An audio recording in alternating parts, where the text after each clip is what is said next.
సమాజం చూడాలనేదే తన కోరిక అని సీఎం చంద్రబాబు అన్నారు. సమాజం మారితే స్వచ్ఛాంధ్ర సాకారమవుతుందని చెప్పారు.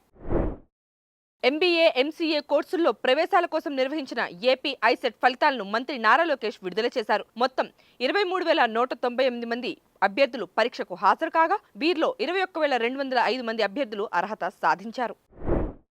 పెట్రోల్ మరియు డీజిల్ ధరల పెంపు సామాన్యుల పాలిట పిడుగుపాట్లా మారిందని ముఖ్యమంత్రి రేవంత్ రెడ్డి ఆందోళన వ్యక్తం చేశారు. ఈ పెంపుతో నిత్యావసర ధరలు పెరుగుతాయని, అనేక రంగాలపై వ్యతిరేక ప్రభావం కూడా పడుతుందన్నారు. వచ్చే నెల 15 నుంచి తెలంగాణలో ఓటర్ల జాబితా ప్రత్యేక సమగ్ర సవరణ ప్రక్రియ మొదలవుతుందని chief electoral officer Sudarshan Reddy వెల్లడించారు.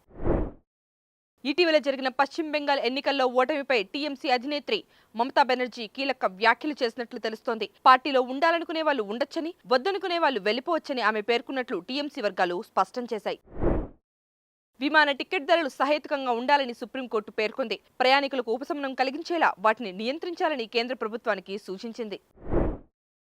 ఇరాన్కు సంబంధించిన ఏ సమస్యకు సైనిక పరిష్కారం లేదని, దౌత్యమే ఏకైక మార్గమని ఇరాన్ విదేశాంగ మంత్రి అబ్బాస్ అరాగ్బీ అన్నారు. ఉద్రిక్తతలు తగ్గాలంటే అమెరికా తన వైఖరి మార్చుకోవాలని సూచించారు.